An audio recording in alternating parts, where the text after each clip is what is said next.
1993년 10월 10일 전북 위도 앞바다 362명을 태운 서해 페리오가 파도에 휩쓸려 전복됐습니다.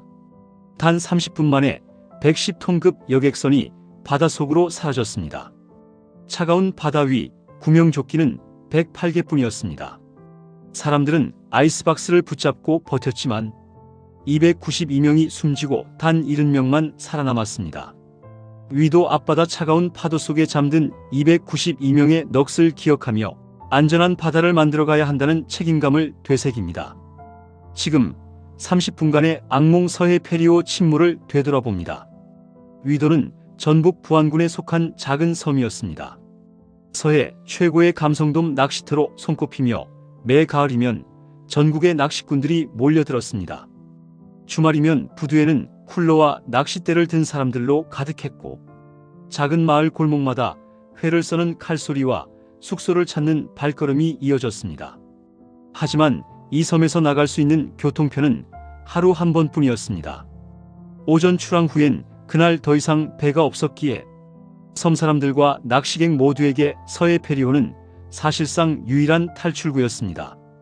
당시 주민들은 주말이면 부두가 인파로 들끓었고 한 번 배를 놓치면 하루를 더 머물러야 했기 때문에 다들 부두에서 밤을 새우며 다음날 첫 배를 기다리곤 했다고 회상했습니다. 1993년 10월 9일 토요일 위도엔 유난히 많은 낚시꾼이 몰려들었습니다. 맑은 날씨 덕에 조항이 뛰어났고 사람들은 바다 위에서 밤늦도록 낚싯대를 놓지 않았습니다. 그러나 그들이 돌아가려던 10일 새벽 바다는 표정을 바꾸기 시작했습니다. 갑작스러운 강풍이 불어왔고 회색빛 파도가 방파제를 때리며 높아졌습니다. 그럼에도 모두는 예정대로 돌아갈 생각뿐이었습니다. 다음 날이면 월요일, 누구도 본토로 가는 그 배를 놓칠 생각이 없었습니다. 같은 날 새벽 5시 부안 기상대엔 풍랑주의보가 발령됐습니다. 풍속은 초당 12m 이상, 파도 높이는 3, 4m에 달했습니다. 기상청은 소형 선박의 운항 자제를 권고했고 인근 어선들은 잇따라 조업을 접고 항구로 돌아왔습니다. 부두에는 긴장감이 돌았지만 서해 페리오 운항사는 출항 결정을 번복하지 않았습니다. 당시 선착장 관계자들은 다른 배들이 모두 귀향하는 걸 지켜보며 오늘 같은 날은 무리 아니냐는 말을 건넸지만 회사 측은 이 정도 날씨는 늘 있던 일이라는 듯 준비를 이어갔다고 회상했습니다. 사실 그들의 결정 뒤에는 절박한 사정이 있었습니다. 서해 페리오는 하루 한 번 운항하며 적자에 허덕이고 있었고 그마저 취소하면 회사에 치명적 손실이 될 상황이었습니다. 게다가 부두에 몰린 승객들은 월요일 출근을 위해 어떤 수단으로든 떠나야 했습니다. 누군가는 표를 들고 다급히 시간을 확인했고 누군가는 승무원에게 오늘 꼭 출항해야 한다며 호소했습니다. 결국 회사는 위험을 감수하기로 했습니다. 풍랑주의보와 수십 명의 생명을 걸고도 그들은 수익을 먼저 선택했습니다. 그 탐욕의 끝이 얼마나 참혹할지 아직 그 누구도 알지 못했습니다. 오전 8시 위도 파장금항은 이미 아수라장이었습니다. 본토로 돌아가려는 낚시꾼들이 한꺼번에 몰려들며 부두는 발 디딜 틈조차 없었습니다. 배에 오르려는 사람들은 서로 밀치며 줄을 서 있었고 짐가방과 쿨러가 바닥에 뒤엉켜 있었습니다. 정원 221명인 서해 페리호에는 순식간에 362명이 몰렸습니다. 무려 141명, 64%나 초과 승선한 수치였습니다. 당시 이 배는 일본에서 들여온 27년 된 중고 선박이었고 보골력이 약하다는 지적이 오래전부터 있었습니다. 승무원들은 당황했지만 회사의 지시는 명확했습니다. 한 명이라도 더 태우라는 것이었습니다. 표를 산 승객들이 몰려들며 언성을 높였습니다. 왜 못 태워요? 늦으면 책임질 겁니까? 배 안은 사람들로 빽빽했고 서 있을 자리조차 없었어요. 이렇게 태워도 되나 싶었지만 돌아가지 않으면 월요일 출근이 막막했기에 아무도 발길을 돌리지 않았습니다. 구명조끼는 108개뿐이었습니다. 362명 중 254명은 구명조끼도 없이 승선했습니다. 구명정 역시 턱없이 부족했지만 누구도 이를 문제 삼지 않았습니다. 1시간만 참으면 된다는 안일함이 팽배했습니다. 하지만 그날은 평상시가 아니었습니다. 오전 9시 40분 서해 페리오가 위도 파장금항을 떠났습니다. 362명을 태운 채 격포항을 향해 출발한 것이었습니다. 항해 거리 15km 남짓 1시간이면 닿는 항로였지만 그날 바다는 평소와 달랐습니다. 배가 항구를 벗어나자마자 심하게 흔들리기 시작했습니다. 선실 안에서는 짐가방과 사람들의 몸이 부딪히며 덜컹거리는 소리가 이어졌습니다. 출발 직후부터 뱃멀미를 호소하는 이들이 평소보다 훨씬 많았고 뭔가 이상했습니다. 선장 백모 씨는 20년 경력의 베테랑이었지만 불안을 감추지 못했습니다. 파도가 예보보다 훨씬 거셌고 과적된 승객들과 화물로 무게 중심이 높아진 배는 보골력도 눈에 띄게 떨어져 있었습니다. 풍랑주의보가 이미 새벽 5시에 발령되었지만 운항사는 이 정도는 괜찮다며 출항을 강행했기 때문입니다. 혹시 돌아가야 하는 건 아닐까? 순간 그런 생각이 스쳤지만 이미 늦었습니다. 출항을 멈췄다면 책임을 져야 했고 회사의 수익 압박은 그 생각을 덮어버렸습니다. 안전은 그때 이미 뒷전으로 밀려나 있었습니다. 오전 10시 서해 페리오가 임수도 부근 해상에 도달했습니다. 위도에서 격포까지 절반쯤 온 지점이었습니다. 그곳에서 배는 예상치 못한 거대한 너울을 만났습니다. 높이 4~5m에 달하는 파도가 선체를 덮치듯 밀어 올렸습니다. 배는 롤러코스터처럼 위아래로 요동쳤고 바닥에 놓인 아이스박스와 낚싯대가 이리저리 굴렀습니다. 배가 거의 45도까지 기울어지는 것 같았고 옆 사람과 부딪히며 넘어지는 일이 반복됐습니다. 선장은 급히 항로를 변경하려 했습니다. 너울을 피해 다른 방향으로 틀려 했지만 과적된 배의 반응 속도는 너무 느렸습니다. 계속해서 파도가 밀려왔고 선체는 한 번 기울면 돌아오지 못한 채 휘청였습니다. 오전 10시 5분 더 거대한 파도가 시야 끝에서 다가오고 있었습니다. 그 파도는 곧 362명의 운명을 바꿀 파도였습니다. 오전 10시 10분 서해 페리오 우연의 높이 5m의 거대한 파도가 덮쳤습니다. 쾅! 배가 왼쪽으로 45도 이상 기울어졌습니다. 과적된 승객들과 화물이 한쪽으로 쏠렸고 배의 보골력이 한계를 넘었습니다. 다시 일어서려던 배에 또 다른 파도가 연달아 덮쳤습니다. 갑한 생존자들은 순간 하늘이 바다가 되고 바다가 하늘이 되는 것 같았고 배가 완전히 옆으로 넘어갔었다고 기억합니다. 15초 후 배는 완전히 90도로 옆으로 누웠습니다. 20초 후 배가 거꾸로 뒤집혔습니다. 30초 만에 서해 회리호는 완전히 전복되었습니다. 같은 시각 위도 앞바다에서 낚시를 하던 선모 선장이 믿을 수 없는 광경을 목격했습니다. 배가 뒤집혔다! 거대한 여객선이 순식간에 옆으로 기울더니 완전히 뒤집혀 바다 속으로 사라져가고 있었습니다. 선모 선장은 급히 무선기를 잡았습니다. 서해 페리오가 침몰했습니다. 긴급 상황입니다. 하지만 그의 절규는 파도 소리에 묻혀 제대로 전달되지 않았습니다. 그는 급히 파장금항으로 향했고 부둣가에서 배를 기다리던 택시기사가 그의 외침을 듣고서야 비로소 군산해양경찰서에 첫 신고가 접수되었습니다. 오전 10시 17분 사고 발생 7분 만에 이루어진 첫 신고였습니다.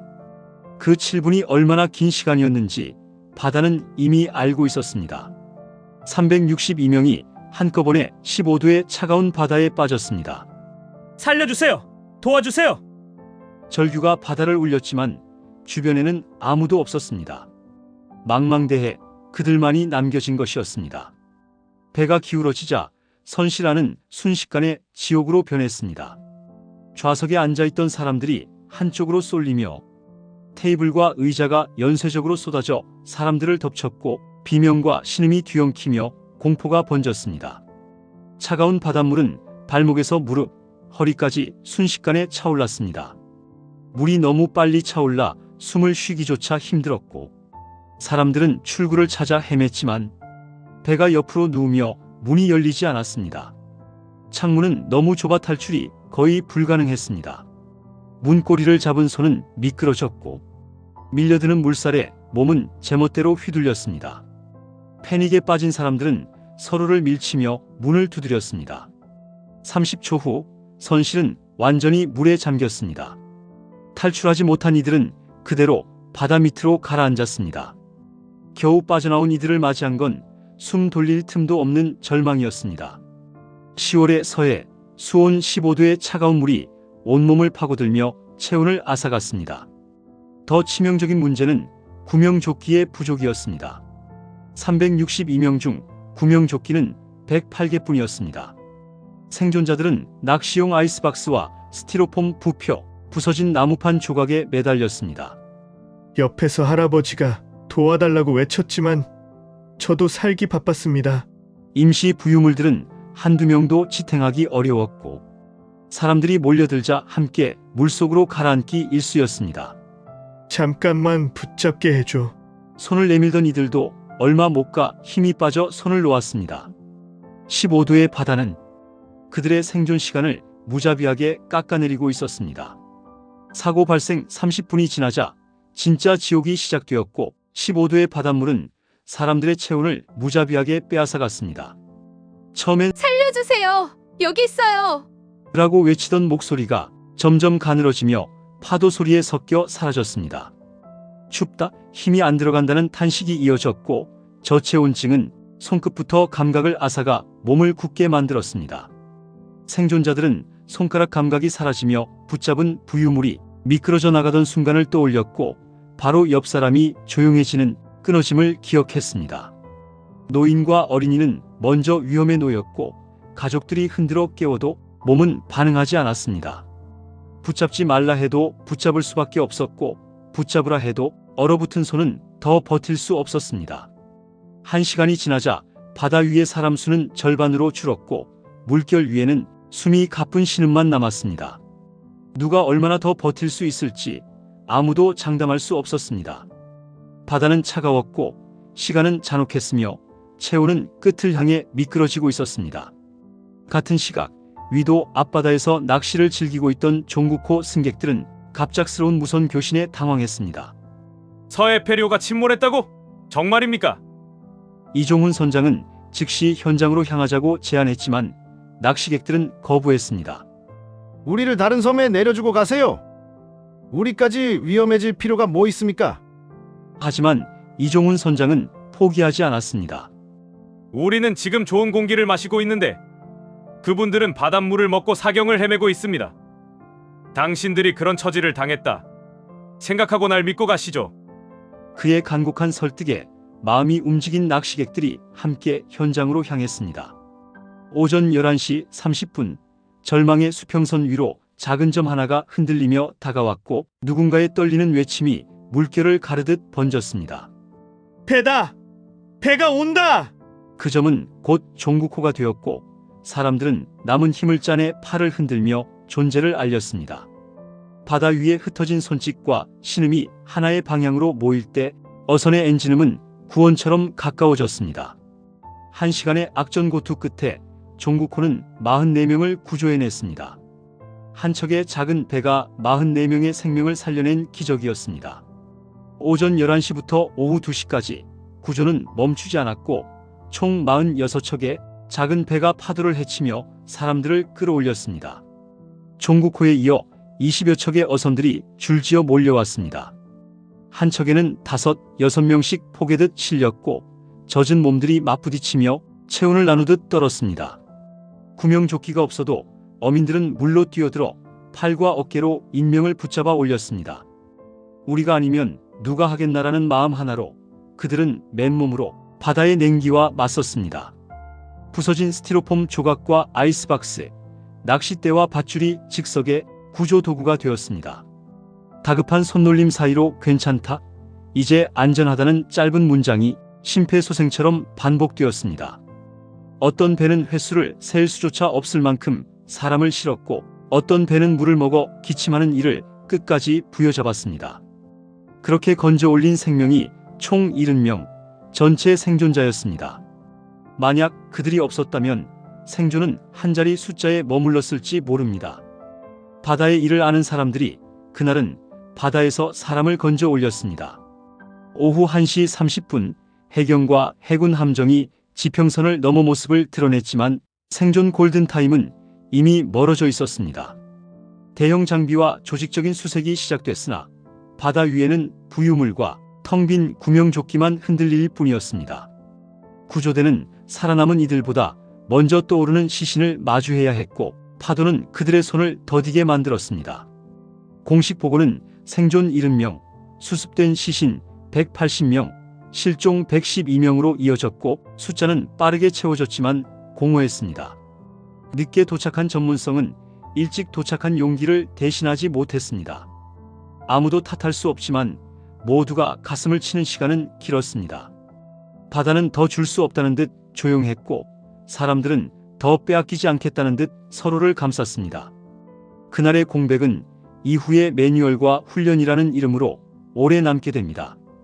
그러나 그 공백 사이로 흘러나간 것들은 영영 돌아오지 않았습니다. 오후 3시 격포항에는 사람들이 몰려 같은 방향을 바라보고 있었습니다. 그 방향에는 아직 돌아오지 않는 배가 있었습니다. 처음에는 단순한 지연이라 믿었지만 정적은 점점 무거워져 불안이 되었고 불안은 이윽고 공포로 변했습니다. 점심이 지났는데 소식이 없네. 이 한마디가 항구 전체의 맥박을 늦추었습니다. 휴대용 라디오와 확성기에서는 아직 구조 상황을 파악 중이라는 말만 반복되었습니다. 사람들은 부두 끝까지 나가 망원경을 들었고 일부는 작은 점이라도 보이면 팔을 흔들었습니다. 오후 4시 담요에 쌓인 생존자 몇 명이 부축을 받으며 부두에 내려왔습니다. 울음과 안도의 비명이 동시에 터졌지만 그 기쁨은 오래가지 못했습니다. 70명만 돌아왔고 292명은 여전히 바다 쪽에 머물러 있었습니다. 우리 남편은요? 우리 아들은요? 라는 물음에 대답을 찾지 못한 채 부두에 맴돌았습니다. 해가 기울 무렵 항구의 바람은 차가웠고 사람들의 어깨는 더 차가웠습니다. 그날 부두에 남은 것은 파도 소리와 곡소리 그리고 끝내 돌아오지 않은 이름들이었습니다. 사고 후 3주 동안 서해의 물길을 따라 시신 수습은 끊이지 않았고 바다는 마지막 좌표를 조금씩 내어주었습니다. 어떤 이는 조류에 떠밀려 먼 바다에서 발견됐고 어떤 이는 선체 잔해와 함께 바닥에 눌린 채 올려졌습니다. 사람들은 이름을 부르고 바다는 대답하지 않았고 시간은 천천히 흘렀습니다. 가정은 무너졌고 도시는 숙연해졌으며 바다는 더 깊어졌습니다. 조사 결과는 명확했습니다. 이 침몰은 폭풍이 아닌 계산의 실패, 자연이 아닌 인간의 선택에서 비롯된 인재였습니다. 정원 221명에 362명 탑승, 구명조끼 108개 부족, 풍랑주의보 무시, 과적으로 인한 보골력 상실, 경고는 이미 나열되어 있었습니다. 죽을 이유가 전혀 없었습니다. 그 문장은 기록이자 유가족의 상처가 되었습니다. 만성적자를 메우려 한 번에 더 태우려 했던 관행은 안전을 비용으로 계산하는 위험한 습관이었습니다. 하루 한 번인데 어쩔 수 없다는 말은 책임을 지우는 동시에 책임을 비켜갔고 결국 가장 약한 고리에서 끊어졌습니다. 탐욕과 무책임이 맞물린 순간 사람의 생명은 숫자로 축약되었습니다. 그리고 그 숫자는 영영 줄어들지 않는 무게가 되었습니다. 바다는 변함없었고 변해야 할 것은 사람들의 기준이었습니다. 참사 직후 일부 언론은 선장이 승객을 버리고 탈출했다. 는 문장을 앞세워 분노를 키웠고 대중은 그 분노로 공백을 메웠습니다. 체포작전과 수색, 지명수배가 연이어 진행되는 동안 진실은 물속에서 아직 말이 없었습니다. 백 선장이 혼자 살겠다고 승객들을 버리고 도망쳤다. 선장실에서 구명조끼를 챙겨 입고 제일 먼저 바다로 뛰어내렸다. 분노한 시민들은 선장의 집 앞에 몰려가 인간 쓰레기라며 욕설을 퍼부었습니다. 며칠 뒤 밝혀진 사실은 백 선장이 끝까지 통신실을 지켰다는 것이었고 기관장과 갑판장도 같은 자리에서 발견되었습니다. 확인되지 않은 봤다는 말은 헤드라인이 되었고 확인된 지켰다는 사실은 고개 숙인 정정보도로 남았습니다. 오보는 또 다른 상처였고 남겨진 가족에게는 지워지지 않는 낙인이었습니다. 끝까지 배를 지켰다는 말은 뒤늦게 도착했고 유가족의 밤은 이미 길어져 있었습니다. 진실은 결국 도착했지만 사람이 없는 자리에는 도착이란 말도 사무쳤습니다. 우리는 무엇을 확인하고 무엇을 서둘렀는지 기록은 오래 묻습니다. 참사 뒤 대책은 쏟아졌고 정원 준수, 안전점검, 기상 확인, 신속 구조가 강조되었지만 약속은 현장에서 자주 잊혔습니다. 그리고 21년 후 같은 일이 반복되어 과적, 불안전, 늑장 대응의 목록이 다시 적혔습니다. 이번에는 선장과 선원들이 먼저 배를 떠났고 구조체계의 혼선은 그대로 노출되었습니다. 우리는 무엇을 배웠고 무엇을 놓쳤는가? 질문은 반복되었고 대답은 흐릿했습니다. 다음은 없어야 한다는 말은 쉽지만 다음을 막는 절차와 문화는 어렵습니다. 그러나 어렵다고 멈출 수는 없습니다. 반복을 끊는 일은 오늘의 결심에서 시작됩니다. 오늘의 7, 80대에게 그날은 화면 속 사건이 아니라 손에 잡히는 시간입니다. 그들은 TV 화면에 뒤집힌 선체와 파도의 냉기를 기억하며 숫자보다 먼저 얼굴을 떠올립니다. 30분 만에 수백 명이 빠졌다는 게 정말 믿어지지 않았어요. 그때 뉴스 보면서 우리 남편도 낚시 다니는데 정말 무서웠죠? 사람들은 한동안 리모컨을 누르지 못했습니다. 그들은 지금도 위도, 어민들의 작은 배가 큰 절망을 밀어낸 장면을 말하고 그 용기를 진짜 영웅이라 부릅니다. 이종훈 선장 같은 분이 진정한 영웅이에요. 자기 일도 아닌데 44명을 구했잖아요. 이 참사는 안전 불감증의 무서움과 사람다움의 숭고함을 동시에 새겼고 오래 잊히지 않을 교본이 되었습니다. 세월이 흘러도 그날의 바람과 물의 온도는 마음속에 그대로 남아 있습니다. 그리고 그 온도가 다음을 막아야 한다는 다짐으로 이어집니다. 기억은 아프지만 기억이 있어 바뀔 수 있습니다. 1993년 10월 10일 오전 10시 10분 30초의 전복이 292명의 생명을 앗아갔고 이는 자연이 아닌 선택의 결과였습니다. 정원 초과와 안전 무시, 기상 경고의 외면이 서로 얽히며 한꺼번에 끊어졌고 그 끊김을 작은 배들의 헌신이 조금이나마 이어붙였습니다. 위도 어민들이 구한 70명은 인간애가 제때 작동했을 때 가능한 숫자였고 그날의 바다는 냉혹했지만 사람은 따뜻했습니다. 특히 이종훈 선장의 종국호가 44명을 구조한 이야기는 한 사람의 용기가 얼마나 많은 생명을 살릴 수 있는지 보여줍니다. 그러나 21년 뒤 반복된 비극은 우리가 여전히 채우지 못한 빈칸을 보여주었습니다. 다음 시간에는 또 다른 역사의 순간으로 여러분을 모셔가겠습니다. 오늘도 끝까지 함께해 주셔서 감사합니다. 여러분도 이 사건을 기억하고 계신다면 구독과 좋아요로 응원해 주세요.